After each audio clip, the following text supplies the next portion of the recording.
You know, whenever people come in trying to get rid of those lines entirely, I say, well, listen, chimpanzees don't have those lines, but they don't. That's not necessarily a beauty ideal. Or Cabbage Patch dolls. Yeah, right. You know, you name your example, but absolutely, you want to have some distinguishing features on a face because people are expecting to see them, and when you don't see them, again, your brain's catching that something's wrong here.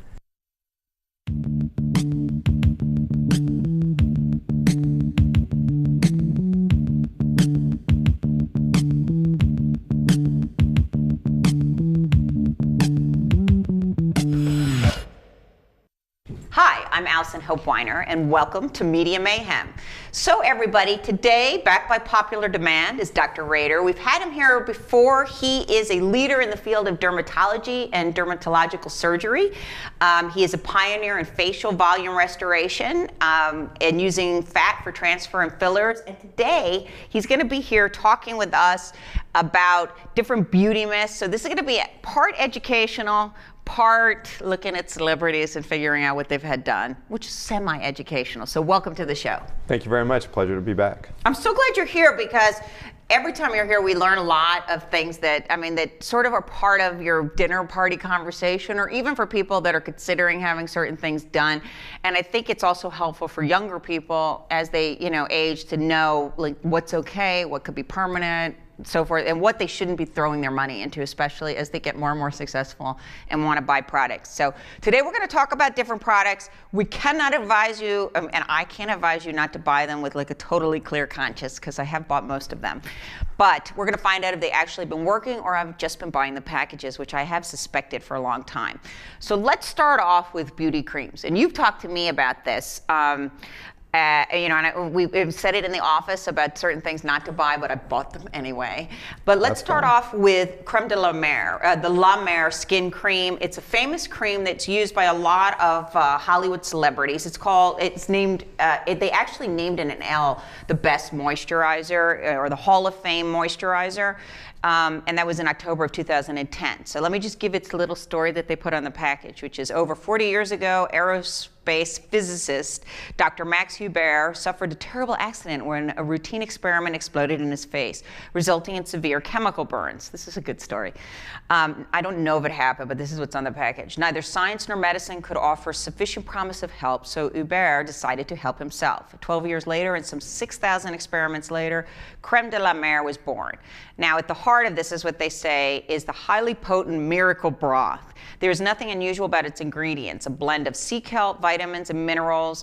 In the way Hubert distilled them, it's the way he distilled them that made the difference between a good moisturizer and a small miracle. So this is a 3 to 4 month process. They say that you have to use it for 3 to 4 months to see the results. And to get just one of these jars is now at a cost of $1,900 a jar. That's awesome. I love it. We should all be doing this. This is terrific.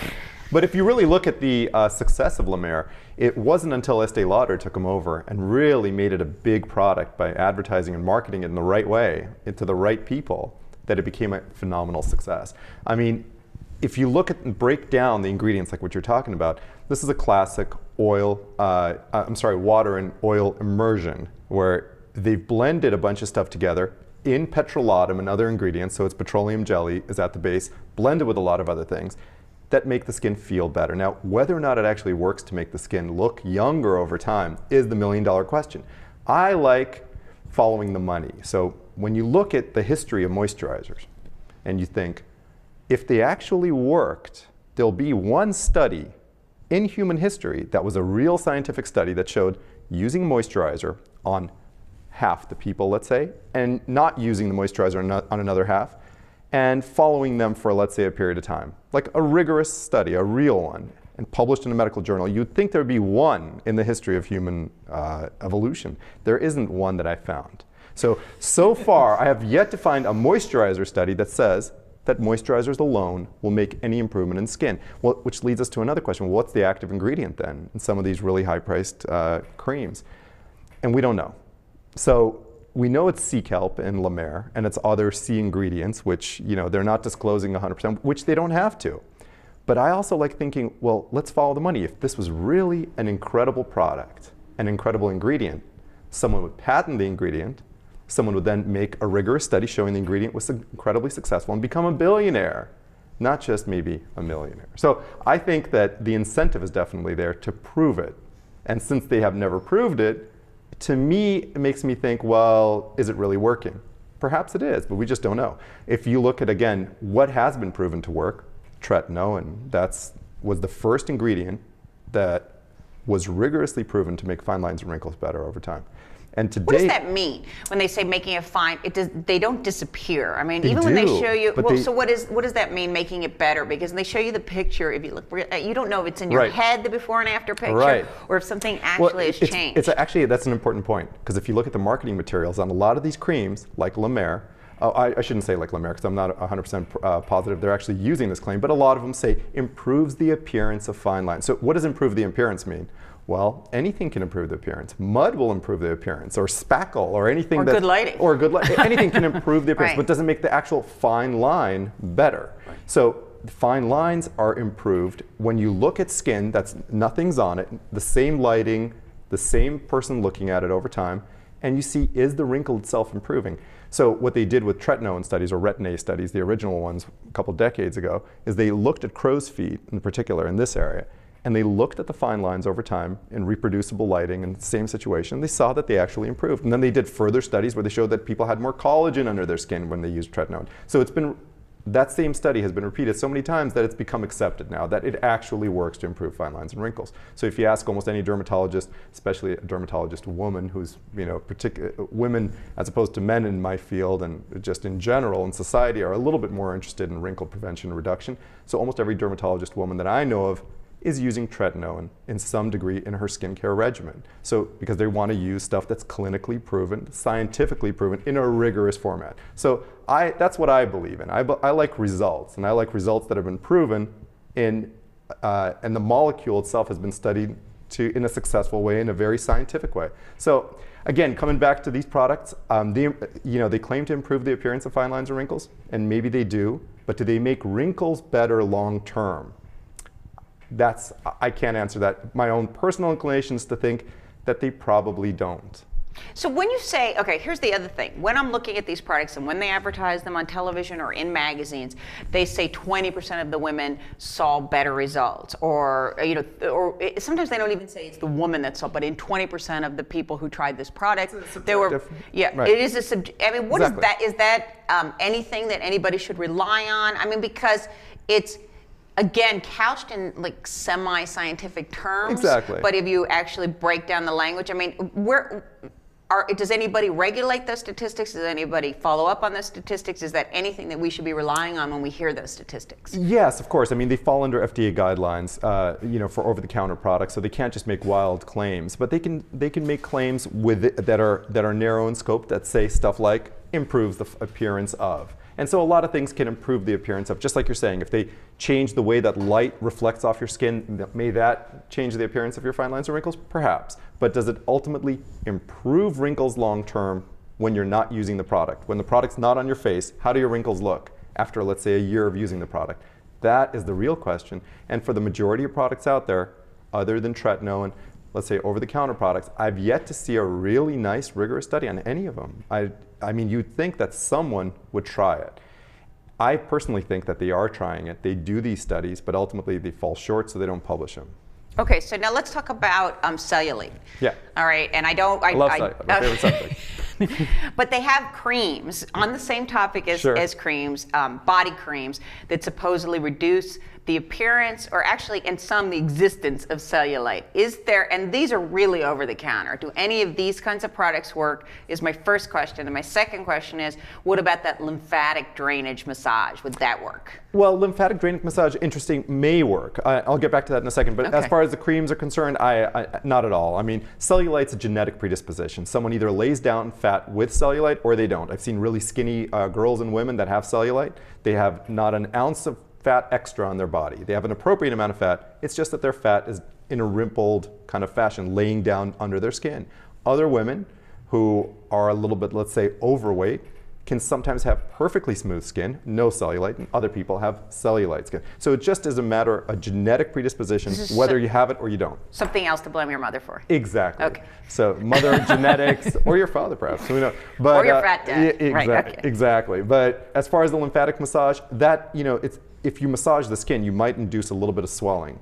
That swelling can then mask the appearance of cellulite, and that could be a temporary phenomenon. So if someone really wanted to make their cellulite better in the short term, they had something that they needed to appear in a bikini or in short shorts for, perhaps the lymphatic massage might help the appearance of their cellulite. So yes, in a temporary fashion, absolutely. Okay, because that's a popular thing out here. All right, now I want to go to serums, because this is a really this is a thing where the price is outrageous. Absolutely. Especially, if you go to Saks or you go to Neiman's or Bloomingdale's or wherever they're carrying sort of the higher line, different lines that are known to be fancier, which you actually just said are made by Estee Lauder, so something to keep in mind to just make you really depressed that you're paying this for an Estee Lauder product, because that's, you guys, for those of you who don't know, that's usually the bottom line in terms of price points. But anyway, so let's talk about a serum. Clé de Peau makes a serum for $775, and they'll actually give you a tiny little sample and bring it out. Like with the Brinks truck, so that you should be protected. I mean, they don't give out samples very easily of serums, which also kind of adds to the allure of them being like sought after and really pricey. Mm-hmm. It's a sort of, for you people that haven't used a serum, I'm talking about like kind of a light liquid, and it's usually recommended by whoever's selling you stuff at the counter. The description for Clé de Peau serum is an exceptional, luxurious, high-performance, nighttime cream serum that brings unparalleled age-defying benefits to the complexion for flawless, radiant, more youthful skin overnight, addresses all signs of aging to visibly and remarkably improve skin's texture and radiance. And now the key ingredients, they say, it inhibits melanin activation. It has some retinol that improves skin's ability to counteract wrinkles. And its first brightening essence came from Japan 30 years ago, and it's now empowered by its exclusive neuroskin theory. So, I love it. Sounds great. So that's some damn good writing. Absolutely. So let me ask you, do serums do anything? Because this is a really popular trend, and they give it to you, and they give you a face regimen now. It's like clean your face, do your, use your toner, and then put on some serum. Sure, a serum is just a different vehicle. It's like you can put it in a cream base or you can put it in a serum base. A lot of people love serums because they go on very light. You don't feel greasy and you don't feel heavy. But what you put in the serum vehicle is the important part. You can put a lot of antioxidant materials in there, which, I have to say in full disclosure, in my office we do carry serums, and a lot of our patients love the serums. But which serum are they using? So we have a big different line that we carry that we like, that I personally recommend to some of my patients. But again, you want to accomplish something with a serum. So if people are trying to hydrate their face, you can hydrate it with a serum to get rid of some dryness or peeling that they may have. If you want to put antioxidants on your face, you can put them in a serum format. Retinol, which you mentioned, is kind of like tretinoin, which I was talking about. Yeah, but you can think of retinol as not as an effective form of tretinoin. So retinol is over the counter, tretinoin's prescription. So it matters what you put into the serum and how you apply it. So serums are, I think. Is that a cream then? Is it have the same benefits that a cream might have? Just depends on what's in it? Absolutely. So a serum is just a different base. So you can put it in a cream base, which is white and traditional, or you can put it in a serum, which looks great. But it's perception's reality. If you're using a wonderful product that makes you feel great, a lot of times you wind up looking better. It's a placebo effect, but that's not to be diminished. A placebo effect is wonderful. I mean, for God's sakes, they've shown that brain tumors are reduced in size when people are using sugar pills. Again, a placebo effect that's very powerful. So is there a placebo effect here in play? Possibly. Is there a real effect? Possibly. But the combination is that people are using it, they're looking better, they're feeling better. So is it accomplishing its mission? And I think in many ways, yeah, it is. But whether it has great active ingredients is the big question. Are there ones? There was one that was for La Prairie that the lady was trying to give me that is supposed to lift your face, and they all come into work and put it on, and it tightens their face up. Is there something that can do that temporarily? Does that actually work? I have no idea because it was so well sold that I felt like it was, but I'm not sure what the real thing is because I'm really suggestible. Yeah, well, it depends. Again, which is not good for a reporter, but yeah. Again, it made you feel better, yeah. And so you made probably when you're feeling better, you're looking more radiant, you're looking happier. It's how, we talked a little bit about this before. What other people perceive when they're looking at a face, like what is it that someone's noticing when they're looking at a face and they're saying it looks vibrant or young or happy or healthy or unhappy or unhealthy. It's a lot of ways that people are holding their face or exhibiting their emotion. I mean, it's been said a lot that people who do Botox wind up feeling happier. It's been proven on multiple studies now. Again, they're exuding something that other people are picking up on, and maybe they're happier back in return to them. And now the person who had the Botox is feeling like their overall happiness score increased. I think a similar phenomenon is probably occurring with some of these serums, where people are using them are feeling better, feeling happier, and therefore looking better. Okay. Yeah. Okay, so now let me ask you this. Okay, so we've talked, so do you have creams that you recommend? Is there some benefit from putting a moisture cream on the top of your face that's going to make it more hydrated? Are you really going to have skin that looks better because you slabbed on, whatever the price? You know, you're talking about beauty myths. My favorite beauty myth, that moisturizers increase or have a wonderful benefit on the skin in terms of wrinkle reduction or appearance of age on skin. Again, to date, moisturizer alone. So let's rephrase this. Dry skin, does it dry skin alone lead to wrinkles? That is the myth that's been kind of very, very widespread. And the idea is that if you use a moisturizer to hydrate the skin, reduce the dryness, that will somehow prevent wrinkles. And that there is absolutely no proof for. So in fact, one of our most powerful anti-wrinkle medicines, the ones we keep coming back to, the tretinoin and the retinols, they make your skin drier, but actually increase your collagen production. So in the short term, you're drier, but in the long term, you're looking better. Less wrinkles, more collagen, just an overall more youthful appearance to your skin. Blackheads are removed, acne is better. I mean, a whole ton of benefits, but it does make you dry in the short. So a lot of women actually don't want to use that very active ingredient, thinking that somehow that dryness is going to make them worse. But yeah, so moisturizer alone, no, it doesn't have great effects at all. Okay. So if someone was relying on that as a wrinkle prevention strategy, it's not going to be very effective. Okay. What about for moisturizing your skin? There are all kinds of commercials like that where they actually have people dousing themselves with water and drinking tons of water. Is that going to make your skin look more hydrated if you're like a gulpa machine and just have water all day? Listen, if people should drink water when they're thirsty, and people, is there more benefit to people drinking water beyond when they're thirsty, like the whole 8 glasses of water a day? And one of the best things I read was it was a question that a reporter had about where did 8 glasses a day actually come from? Who made this up? And was it rooted in any science? And they found absolutely nothing. So it seems like it was just developed at some point, probably to sell water. Because now we all carry around bottles of water, which is fascinating too. But you know, listen, drinking water is great and it's very important for your whole body. But drinking an excess amount of water doesn't seem to provide much benefit for the skin. Of course, skin can look a little sallow, just like lips can look less full when someone's extremely dehydrated. So sure, hydrating is important, but extra hydration doesn't seem to have a benefit. Okay, now let me ask you about stuff for acne, because this is one of the biggest. I love acne. Seriously, it's one of my favorite subjects. It's not a lowly subject, how it's often treated in dermatology, but it's an incredibly important subject. So. Well, it certainly is big business, because at night, interspersed on every single channel are these commercials. Now celebrities are highly involved in selling all different kinds of acne medicines, and with their shining faces, and they're really good. And it started even with, with like a Victoria principle, but this sort of convincing tone and happy before and afters. So let's start with something like Proactive, which sells millions and millions, and then you have just probably over $1 billion actually at this point. Is that okay? So, and you have all these testimonials. I bought it for my friends and for myself and for my sister. We've all bought it at some time or other when you're having an outbreak and you just think, because the people look so happy and their skin looks so amazing. So let me ask you, doing that kind of a regimen, and they're very specific about you have to do all 3 steps, and then they put you on some plan where it keeps coming and coming when you don't need it. Genius. So let me ask you, does that work? Well, of course, because the active ingredients in Proactive, I mean, what are they? Really, people are using a benzoyl peroxide wash, a benzoyl peroxide cream, and they're using a witch hazel type toner. That's, if you really want to boil it down to what are the active ingredients in there, that's it. So what are you getting when you purchase Proactive? Well, you're getting the system, those active ingredients. Are they more cheaply available over the counter? Absolutely. You could probably purchase them at a monthly cost of about, I don't know, I would say around $10. Same strength? Same strength, same everything. They're over-the-counter strength, so they can't provide anything without a prescription that's, that would be illegal. So they would have to provide only the same kind of things that you would get in other formulations. But what made it genius was that you don't only get the ingredients, but you actually are getting a coach. So you're getting the system. So that's what you're paying for. You're paying for the actual right use of these ingredients.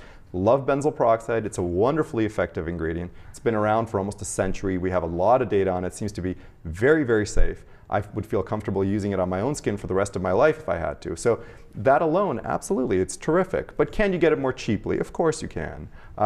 But yeah, it's effective and it's really good. What I don't like to see a lot is when people overprescribe oral antibiotics for acne.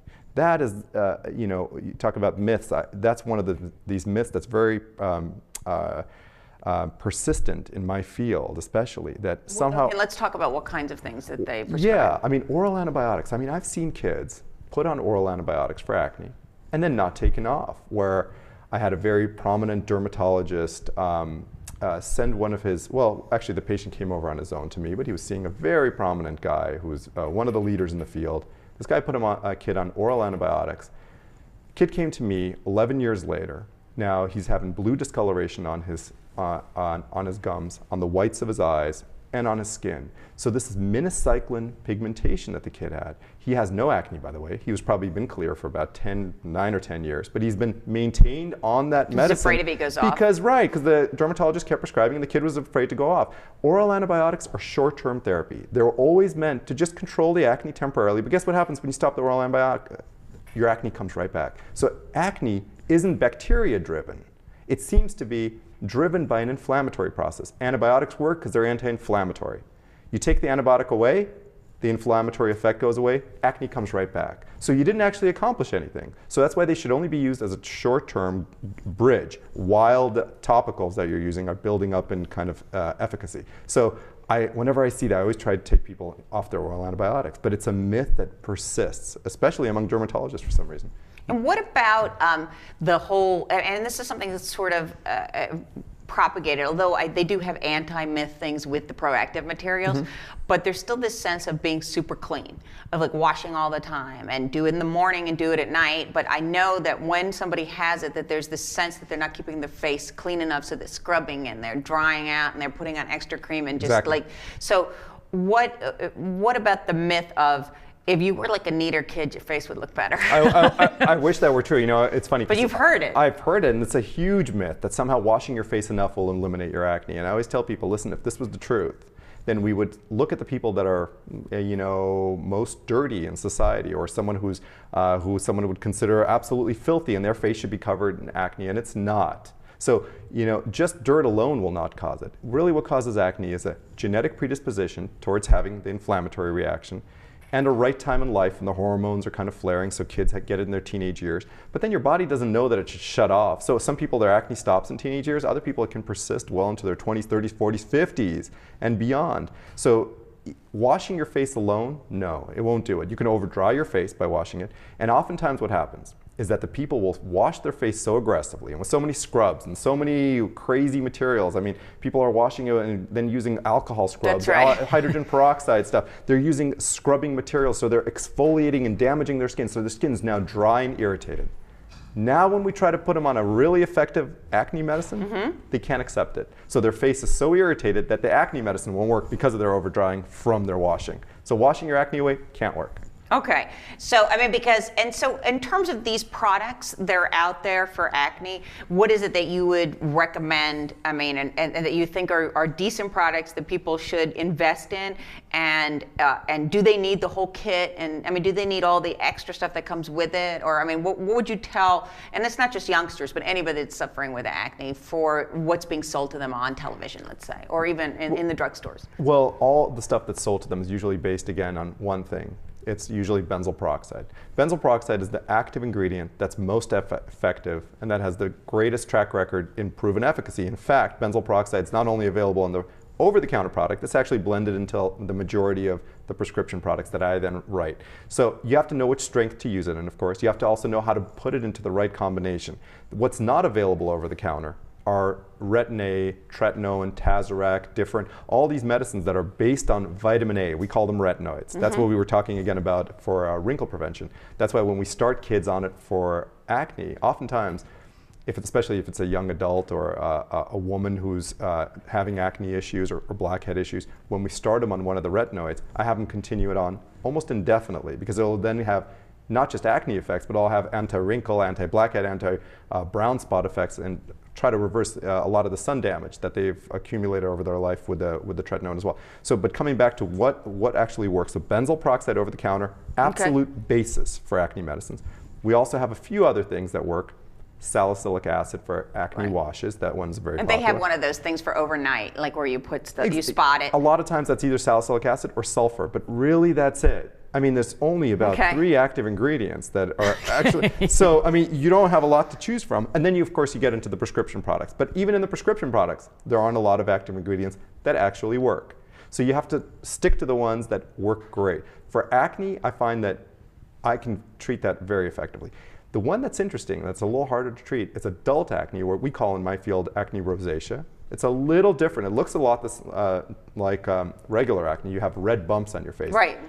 But the driver of that acne is a little different. So it's not occurring so much in teenage years, but it can occur almost anywhere in life. It's induced by sun, by stress, and by some foods, which is another big myth. Yeah, I wanted to ask you about that now that we're in the food area, because this is something I think that a lot of moms say, like, I mean, the chocolate, or what you're putting in. Again, for rosacea, absolutely. There's a lot of trigger factor foods. But very interestingly, for many years it was taught in my field that rosacea can be triggered by food, but regular acne, or acne vulgaris as we call it, cannot. And what's the differentiation? The simple differentiation usually is if you're having blackheads and red bumps, you have acne vulgaris, or you have regular acne. If you're not having so many blackheads, just red bumps and pustules, that's more in the rosacea category. So that's the simple differentiation. But let's go back to the regular acne with blackheads and everything. So the common thinking in my field was that your diet doesn't matter so much there. So diet was, again, for more of a rosacea thing. But very interestingly, recently, a bunch of studies came out that said, no, diet actually does matter in regular acne, the kind that teenagers get. And it's been shown that kids who have a really horrible diet, and they know they have a bad diet, they're eating lots of junk foods, they're eating foods high in a glycemic index, or lots of sugars and breads and pastas and fats, they actually get more acne. Oh, that's it. Just like moms always thought. So very interesting. So it does seem to, yeah, moms are right again, absolutely. But yeah, so foods I thought it was just something, just moms being like, you know, trying to get using anything they could to get their kids to eat. Yeah, if you asked me 10 years ago, I'd have probably said that's a myth. Right. But it's actually not a myth. It's okay, been well, shown to be and is there some way, I mean, that people should monitor, like if they see a flare-up, like check their diet? I mean, is that something that they should be cognizant of, or I always tell people, listen, I always say, listen, it's probably a good idea for someone to be eating a really healthy diet anyway, right? You're going to be looking better, you're going to be feeling better, and it might make your acne better. So why not do it? Okay. Yeah. All right. Now, let's switch gears. That's so interesting, because I really didn't know that. But let's switch gears and talk a little bit about some of our celebrities and what have they had done and what people should be avoiding. I mean, in some sense. I wanted to look at Lil' Kim, guys, and take a look at her face. She is kind of actually held up as a poster child. You can look over here. As a poster child for like dipping too often into the plastic surgery and dermatology tank. So what is it that when you see here and somebody ends up, this is a really common thing that we see in celebrities, and I'm sure we see it also walking around here in town, with the kind of person sort of starts to get that Catwoman look. I mean, of like pulling their face back. And there's actually a woman in New York that's like known for looking like that. But what happened here, and what is it that, I mean, especially for African Americans, that they want to be avoiding when they're getting plastic surgery, so they don't end up taking like what was originally a really beautiful face and turning it into, I mean, because this is, I think some people would look at it and say, well, this is age, but what has she had done and what should be avoided, and what the heck is going on with those cheekbones? Well, this is actually a spectacularly unflattering photo of her, as I think it's clear. She looks like that. Yeah, there's a lot of things that are going on right now. Listen, when you look at a face again, your brain processes it as good, bad, weird, unusual, and you're capturing everything all in 1 minute. Oh, not 1 minute, probably in 1 second of staring at someone. So 1 second glance at her, your brain's telling you something's wrong, something's out of balance. So what's out of balance? I mean, is that a proportion issue again? It's 100% proportion. Okay. You take it all in because you've been staring at faces your whole life. You know what to expect, and your brain subconsciously knows when the proportions are wrong. Just like when you look at a car, you in 1 second know if the car looks good or bad. You're not a car designer, but you just understand. So when you look at her face, her cheeks are out of proportion. They're very large. They're looking unnatural. Her nose is a little bit under proportion, where the nostrils themselves are small. The nose has an unusual point to it, and her lips are looking a little odd, especially in that photo. Not so much in this one. And then her eyes probably were pulled back a little bit. So again, it's difficult to tell in that previous photo because she was smiling and everyone's eyes narrow a little bit. But you know, she's definitely had work done on cheeks, on nose that you could see through here. Are those the cheek implants that you were talking to me about? Cheek implants, they could be. Well, would you explain what those are? Because absolutely. A lot of people, I mean, we had a conversation about this that I was unaware of because I sort of thought, I was like, how do you get somebody to have big cheekbones like that? And what is it? What is the process? And why do they look so strange? Because we've been seeing this a lot. Again, you know, I was talking as her as definitely having stuff, but I don't know for a fact. But if you just look at the progression of her image, it looks like things were altered. So on her, if I had to guess, could this be a cheek implant? And yeah, it could be. And you've never worked on her. No, everybody knows. I'm asking your opinion. We're using her as an example. Yeah, I would never speak on someone who I would work on, of course. Exactly. But if your cheek implants, what they are, it's kind of like silicone breast implants, where you're taking a foreign material and you're putting it under the skin. Cheek implants, you're taking usually pieces of silicone and you're putting them on bone. What happens with them over time is that as your face changes, we absorb bone and fat. The cheek implants, however, stay kind of where you put them. So they start looking a little unnatural. So do they look like this when they go in? How do you get them in there? Well, you make a little incision in the, you can go either through the mouth, but there's a couple different ways to put them in. You slide it where you think they belong, and you kind of tack it in place, and that's it. There's a lot of things that happen over time to a face. Your face is supposed to change over time. Cheek implants, however, stay the same volume as you put them, and so they have a way of starting to look unnatural. I much prefer filler for augmenting a cheek because a couple different reasons. One is that it changes over time. The filler gets reabsorbed. That's what you want because all things are changing. So you don't necessarily need filler permanently where you placed it the initial time. With an implant, it's stuck, of course, where you put it, and you're absorbing bone underneath it because whenever an implant sits on bone, it causes this phenomenon to occur where the bone actually reabsorbs. So is the bone absorbing the implant? No, the bone is absorbing underneath the implant. Okay. So it's actually changing the structure on which the implant sits. Oh, okay. Interestingly enough, so the implant could then shift a little over time. And again, we're absorbing the bone naturally also where the implant is sitting. So it can actually shift and start looking like it's pointing in a wrong direction. There's cases where implants are truly necessary, but for the majority of cosmetic uses, I just can't stand them. I think they look artificial and fake, and I would much prefer if people stuck with temporary fillers, not even the more quasi-permanent filler. Because again, the more permanent a filler, the more permanent the potential complications could be from that filler. So temporary is always best. Even though some patients say, well, I don't want to come back and have this redone every 1 or 2 years, I say, well, listen, there's a lot of things that you do beauty-wise that you have to redo. You don't want a permanent solution to a face because your face is changing over time. So whatever you permanently do now is potentially not going to look right in 5 or 10 years.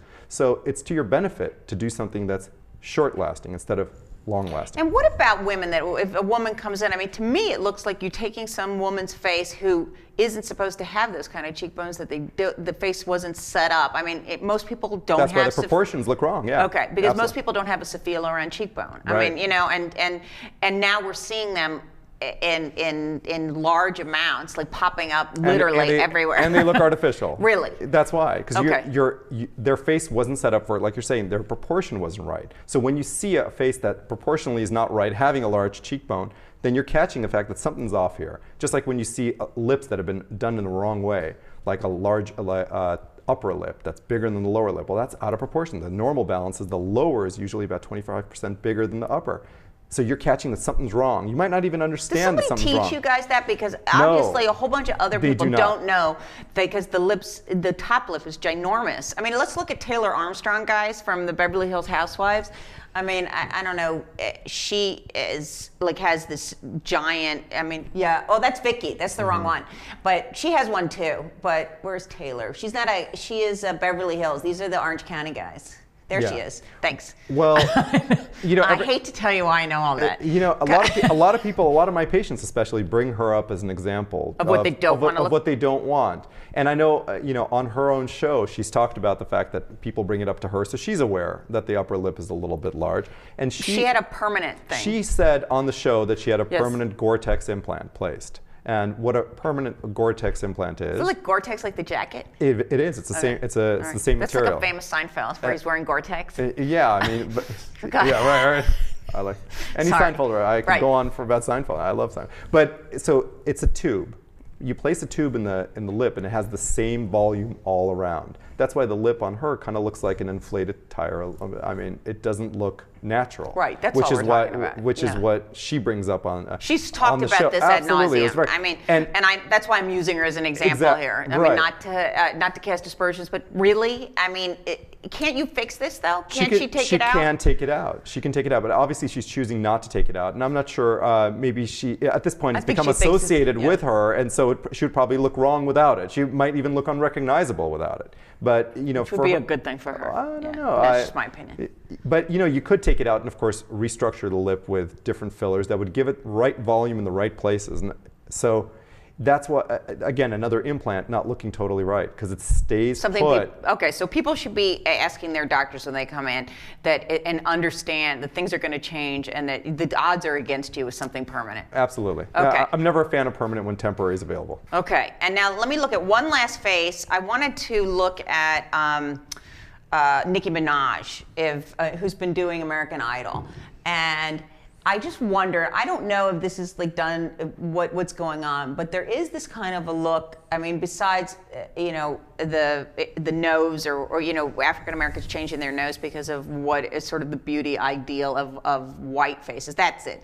And it almost looks to me cartoonish, and I'm curious, if that's something that's being done through makeup, or is she having some sort of work done that makes it looks so flat and so perfect and so not real to me. And I just was curious what your thoughts are, because I've seen this kind of a face on a lot of performers now, and I wonder what's going on. This kind of a face is very common, and I mean, you were mentioning African Americans, but I mean, a lot of white faces having the same kind of almost featureless look, where you're losing a lot of shadow that gives the face normal contour and again features. It almost looks very smooth, and sometimes my staff makes fun of some of the way that these women are trying to look, saying they're trying to look like a beach ball. And I agree. She hasn't accomplished that yet, but if she were to overinflate her face, potentially she can look like that. So, that beach ball type ideal, where did it come from? And again, I think it's from trying to seem full, because youth is fullness. And if you look at a kid's face, a 5 or 10-year-old, their face is flushed out with a lot of volume. So in trying to mimic that, people are going a little bit too far. Now, has she had filler? Possibly. Maybe that's what we're noticing. I mean, she's a difficult one. She's fairly young. She is, maybe she's genetically just an anomaly, and she has a very, very full features, and she looks like some of these women that are trying to do it artificially. Perhaps. It's difficult to say, but if I had to guess, I would say it's very possible that fillers are what's causing the cheeks to look like that. And it's a lack of shadow. Yeah, because you're not... Like when people get rid of this line too, and like it looks like somebody stretched their face plain. There's like no... Right, exactly. And so, whenever people come in trying to get rid of those lines entirely, I say, well, listen, chimpanzees don't have those lines, but they don't, that's not necessarily a beauty ideal. Or Cabbage Patch dolls. Yeah, right. You name your example, but absolutely. You want to have some distinguishing features on a face, because people are expecting to see them. And when you don't see them, again, your brain's catching that something's wrong here. Okay. All right. So we've come to the end of our time.